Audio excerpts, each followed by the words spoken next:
नमस्ते बच्चों लोग, आज हम बात करने वाले हैं थर्मोडायनामिक्स चैप्टर के बारे में। एक बहुत ही महत्वपूर्ण चैप्टर आपके 11th स्टैंडर्ड फिज़िक्स का है। ध्यान से समझिएगा इस चैप्टर को।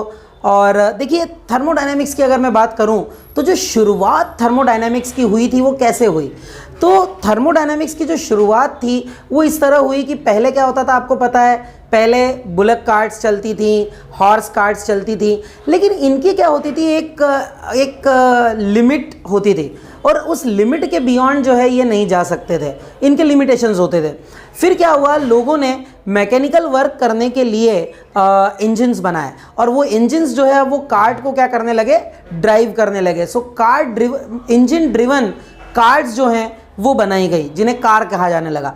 लेकिन ऐसा देखा गया, जेम्स वाट, जॉर्ज स्टीफेंसन, इन्होंने जो है फिर इन्होंने जो है स्टीम इंजन्स बनाए। उसके बाद में रुडोल्फ डीजल ने डीजल इंजन जो है वो बनाया। और फिर जो है एक बात देखी गई कि इंजन्स जो है उनकी एफिशिएंसी कम थी। तो लोगों ने सोचा कि कैसे हम इंजन्स की एफिशिएंसी को बढ़ा सकते हैं। तो उसके लिए उन्होंने क्या किया, उन्होंने स्टडी की, उन्होंने हीट ट्रांसफ़र को स्टडी किया, उन्होंने रूल्स गवर्निंग दी हीट ट्रांसफ़र को स्टडी किया और उससे उन्होंने कंक्लूजन कुछ निकाले। और इन कंक्लूजन्स के दौरान जो लॉज बने वह जो अंडर द फील्ड आए उसे थर्मोडायनामिक्स कहा जाता है। So thermodynamics is basically study of all this things, but the basic goal was to increase the efficiency of the engine, and because of that this entire branch is actually started and developed. Okay, तो ये thermodynamics का introduction है। अब हम बात करते हैं किसी थर्मोडायनामिक सिस्टम की। तो याद रखिए, किसी भी थर्मोडायनामिक सिस्टम का मतलब क्या होता है। थर्मोडायनामिक सिस्टम का मतलब ये होता है, जब भी मैं बोलूँगा थर्मोडायनामिक सिस्टम, इसका मतलब क्या होता है, इसका मतलब यह होता है कि यहाँ पर आपके पास में एक कंटेनर है जिसमें एक फ्रिक्शनलेस पिस्टन प्रोवाइड किया गया है और इसमें जो है एक आइडियल गैस क्या की हुई है, फिल की हुई है। ओके, तो यह जो होता है इसे हम क्या कहते हैं, थर्मोडायनामिक सिस्टम कहते हैं। तो यहाँ क्या है, आइडियल गैस। आपको पता है आइडियल गैस क्या होती है। आइडियल गैस वह होती है जिसके मॉलिक्यूल्स या एटम्स का साइज जो होता है वह नेग्लिजिबल होता है और इसके अतिरिक्त जो आइडियल गैस है उसके एटम्स या मॉलिक्यूल्स के बीच में जो फोर्स ऑफ अट्रैक्शन होता है वह नेग्लिजिबल होता है। तो ये जो है, जब भी हम थर्मोडायनामिक सिस्टम की बात करते हैं तो सिस्टम का मतलब यह होता है। देखिए, इन जनरल अगर हम सिस्टम की बात करें तो सिस्टम का मतलब होता है ऑब्जेक्ट अंडर स्टडी। जिस ऑब्जेक्ट को आप स्टडी कर रहे हैं उसे हम क्या कहते हैं, सिस्टम कहते हैं। Except this object, all these things which can affect the object, they are called surrounding. ठीक है, तो अभी हम बात कर रहे हैं एक बहुत ही इंपॉर्टेंट टर्म की थर्मोडायनेमिक्स में, जिसे कहा जाता है थर्मल इक्विलिब्रियम। क्या कहा जाता है, थर्मल इक्विलिब्रियम। तो समझिए थर्मल इक्विलिब्रियम क्या होता है। देखिए, थर्मल इक्विलिब्रियम, थर्मल इक्विलिब्रियम, तो देखिए थर्मल इक्विलिब्रियम का मतलब क्या है। इसको हम ऐसे समझते हैं, मान लीजिए हमारे पास में दो सिस्टम्स हैं।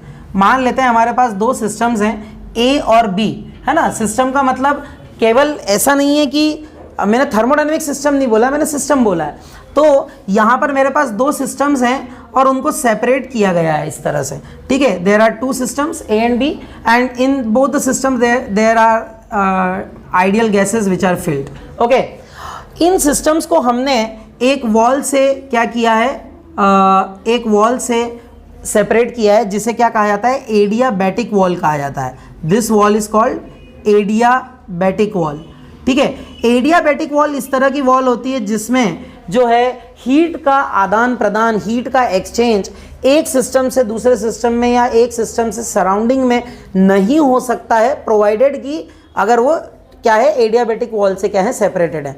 तो अगर ए और बी जो है वो एडियाबैटिक वॉल से सेपरेटेड है सिस्टम, तो उनमें हीट का एक्सचेंज नहीं हो सकता है। ठीक है, अब हमने क्या किया, इन्हें रिप्लेस किया, इस एडियाबैटिक वॉल को रिप्लेस कर दिया मान लीजिए एक और वॉल से, और उससे सेपरेटेड है ए और बी। और ये जो वॉल है यह कैसी वॉल है, यह डायथर्मिक वॉल है, this wall is diathermic wall.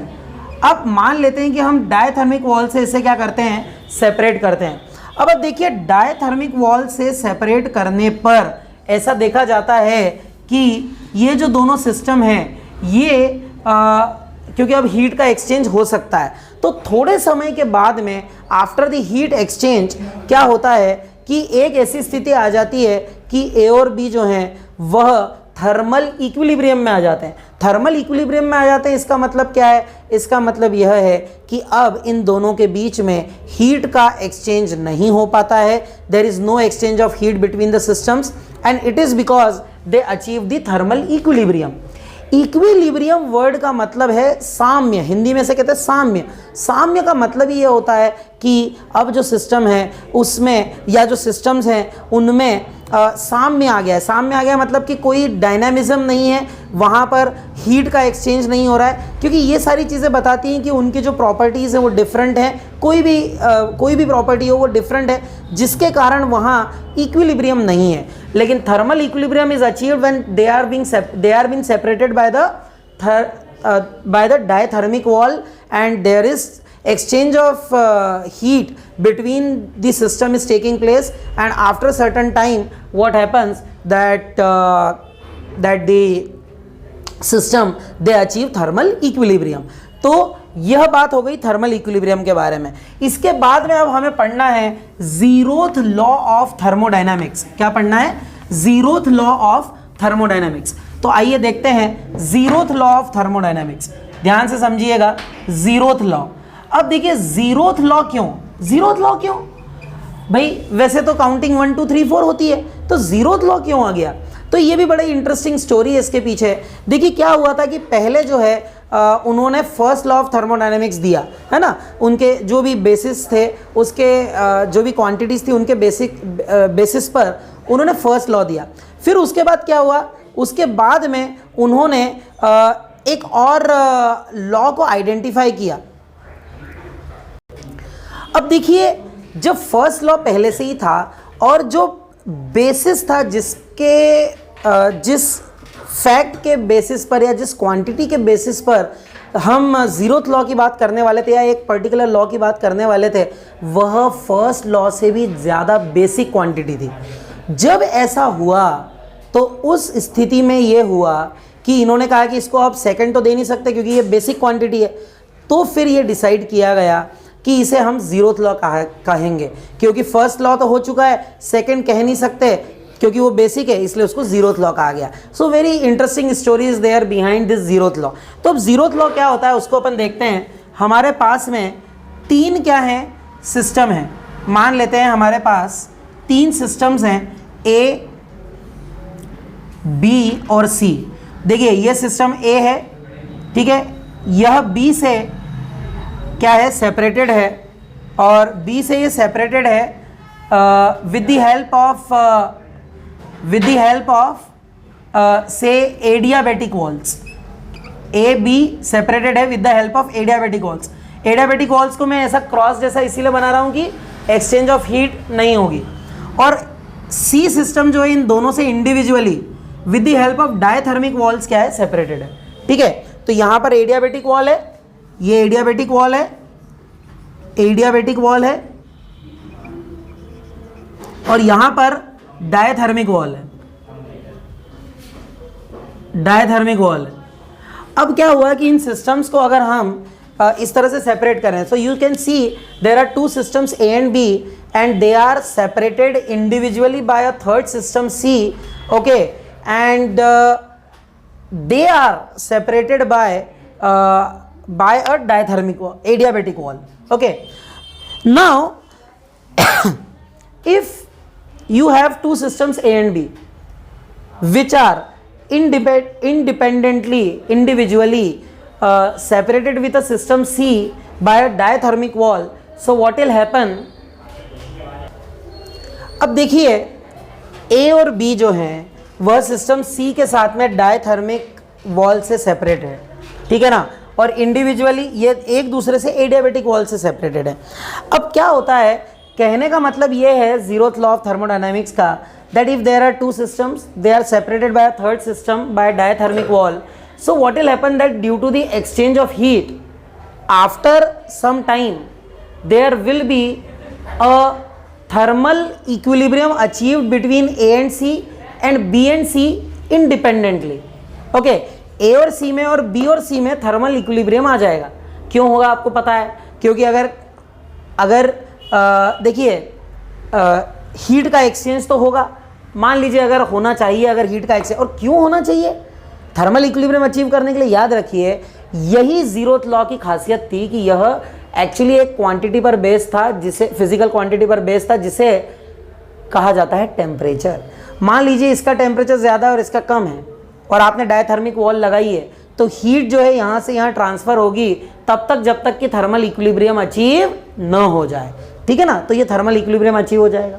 ठीक, इसी तरह बी और सी में अगर टेम्परेचर डिफरेंस था तो तब तक होगा हीट का ट्रांसफर सी से बी में या बी से सी में जब तक कि थर्मल इक्विलिब्रियम अचीव ना हो जाए. और इसीलिए डायथर्मिक वॉल से कनेक्ट करने पर ए और सी और बी और सी इंडिपेंडेंटली क्या हो जाते हैं? थर्मल इक्विलिब्रियम में आ जाते हैं. अब ये यहाँ पर खत्म नहीं हुआ है.